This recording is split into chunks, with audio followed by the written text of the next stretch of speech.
ओम विष्णुवे नमः। नमस्कार दोस्तों, आप सभी का मेरे चैनल में हार्दिक स्वागत है। दोस्तों, आज हम जानेंगे मुक्षता एकादशी व्रत का पारण कब और कैसे करें, क्या रहेगा पारण का मुहूर्त और पारण में दान क्या करना चाहिए, क्या खाकर व्रत का पारण करना चाहिए और पारण करने का शुभ मुहूर्त क्या रहेगा। दोस्तों, शुभ मुहूर्त में किया गया पारण ही पूर्ण फल प्रदान करता है।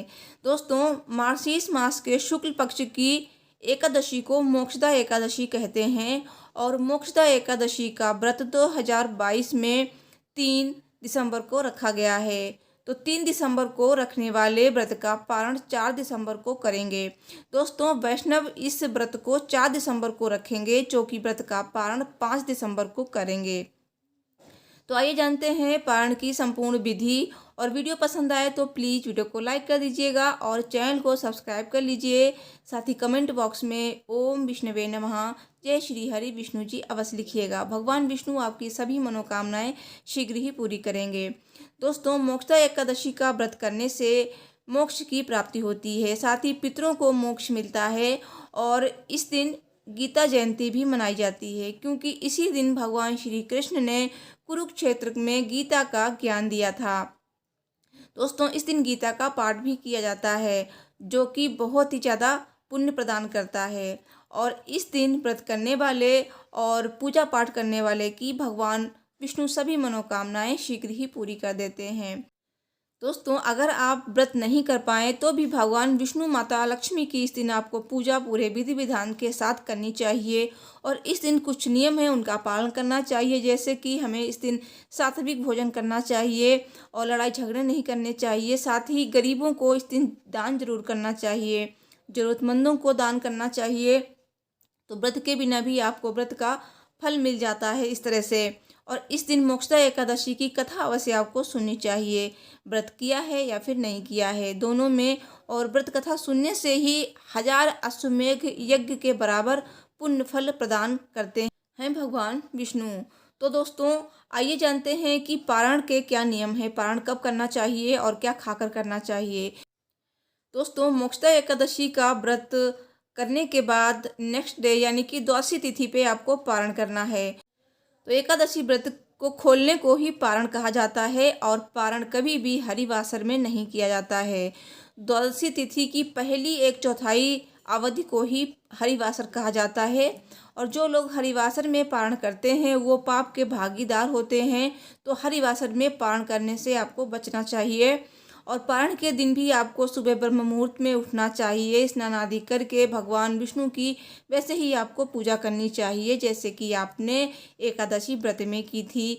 जैसे कि भगवान विष्णु को आपको स्नान कराना है, भोग अर्पित करना है, फल फूल से पूजा करनी है, धूप दीप दिखाना है और इस दिन मंत्रों का जाप करना है। दोस्तों, कुछ ऐसी चीज़ें होती हैं जिन्हें खाकर अगर आप एकादशी व्रत का पारण करेंगे तो इससे आपका व्रत पूर्ण होता है और इससे देवता भी प्रसन्न होते हैं। दोस्तों, पारण कभी भी सूर्योदय से पहले नहीं करना चाहिए। अगर द्वादशी तिथि सूर्योदय से पहले ही समाप्त हो रही हो तो ऐसे में पारण सूर्योदय के बाद ही करना चाहिए।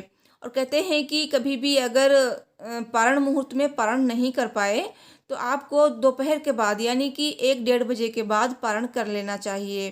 तो इसमें भी पाप नहीं लगता है, लेकिन पारण आपको सूर्योदय के पहले नहीं करना है। और दोस्तों, इस दिन आपको कुछ दान करना चाहिए। पारण में दान का बहुत महत्व होता है। एकादशी व्रत में या फिर व्रत पारण के दिन किया जाने वाला दान बहुत ही ज़्यादा पुण्य प्रदान करता है, क्योंकि दान करने से, गरीबों की मदद करने से भगवान विष्णु बहुत ही प्रसन्न होते हैं। और अगर व्रत पारण के दिन आप दान करते हैं तो इससे आपका जो भाग्य है वो जाग जाता है। और गरीबों की मदद वैसे भी करनी चाहिए, ज़रूरतमंदों की मदद जरूर करनी चाहिए। और इस दिन कुछ ऐसी चीज़ें हैं जिनका दान अवश्य करना चाहिए, जैसे कि आप इस दिन जूते चप्पल का दान कर सकते हैं, चना की दाल या फिर गुड़ का दान कर सकते हैं, पीली वस्तुओं का आप दान कर सकते हैं। और इस दिन आप कंबल का दान कर सकते हैं, क्योंकि सर्दियां हैं तो सर्दियों में ऊनी वस्त्र का दान आप अवश्य करें। धन का दान कर सकते हैं, वस्त्र का दान कर सकते हैं और अन्न दान सबसे बड़ा दान है, तो अन्न दान आप जरूर करें। और भूखे को भोजन कराएं।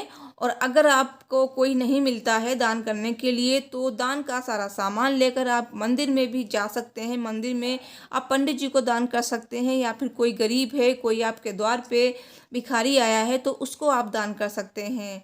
दोस्तों, इस दिन कोई भी भिखारी आपके दरवाजे पे आए तो उसको आप खाली हाथ ना जाने दें, कुछ ना कुछ अवश्य दें। ना जाने भगवान किसको अपने वेश में वहाँ पे भेज रहे हैं, खुद ही आ रहे हैं। तो इस दिन आपको भिखारी को कोई खाली हाथ नहीं जाना देना चाहिए, भोजन कराना चाहिए, दान देना चाहिए। तो आइए अब जानते हैं कि हमें कैसे क्या इस दिन पारण करना चाहिए। दोस्तों, आपको इस दिन पूजा करने के बाद अपने व्रत पारण का भोजन बनाना है, और भोजन आपको सात्विक बनाना है। भोजन में आपको हो सके तो देसी घी का प्रयोग अवश्य करना चाहिए थोड़ा, या फिर आप शुद्ध देसी घी में ही भोजन बना सकते हैं।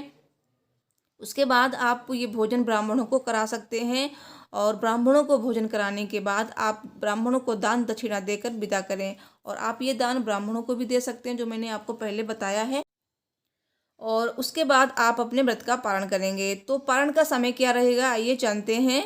और पारण मुहूर्त में ही पारण करना है आपको। तो मोक्षदा एकादशी व्रत पारण का मुहूर्त रहेगा 2022 में 4 दिसंबर को दोपहर 1:14 से दोपहर 3:18 तक 2 घंटे 5 मिनट रहेगा पारण का मुहूर्त।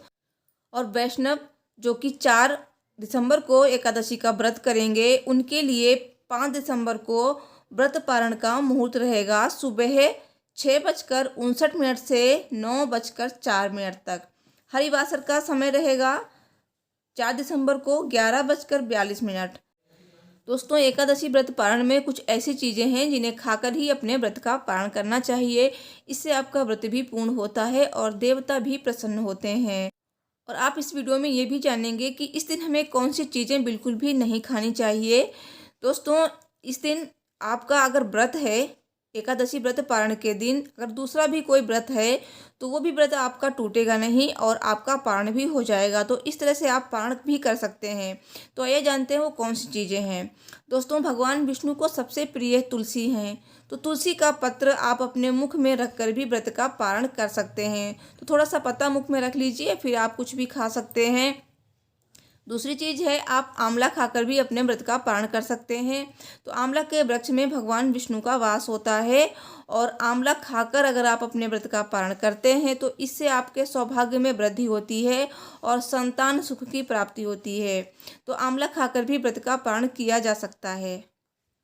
और तीसरी चीज़ है, आप थोड़ा सा घी अपने मुख में रख लीजिए, तो इससे भी आपका पारण हो जाएगा और आपका व्रत भी नहीं टूटेगा। और नेक्स्ट डे अगर आपका कोई व्रत है तो वो भी हो जाएगा। तो आप इस तरह से भी पारण कर सकते हैं। दोस्तों, एकादशी के दिन चावल खाने नहीं चाहिए, चावल खाने की मनाही होती है, लेकिन एकादशी व्रत के पारण में चावल जरूर खाने चाहिए। तो इससे व्यक्ति को रेंगने वाले जीव की योनि से मुक्ति मिल जाती है। तो आप एकादशी व्रत का पारण चावल खाकर भी कर सकते हैं। तो इसमें से कुछ भी आप पहले अपने मुख में रख लीजिए, उसके बाद आप कुछ भी खा सकते हैं। लेकिन आपको इस दिन तामसिक चीज़ों का प्रयोग नहीं करना है, जैसे कि लहसुन, प्याज, मांस, मदिरा, बैंगन, मूली, मसूर की दाल, इन सब चीज़ों को नहीं खाना चाहिए। ये सारी चीज़ें तामसिक मानी गई हैं। दोस्तों, आप व्रत का पारण चरणामृत से भी कर सकते हैं। भगवान कृष्ण का चरणामृत है, उसको भी आप पीकर व्रत का पारण कर सकते हैं। और एकादशी व्रत का पारण कभी भी कांसे के पात्र में नहीं करना चाहिए। तो दोस्तों, ये आपको मेरी जानकारी पसंद आई है तो प्लीज़ वीडियो को लाइक शेयर करके चैनल को सब्सक्राइब कीजिए। Thanks for watching. Har Har Mahadev. जय माता दी। जय श्री लक्ष्मी नारायण जी।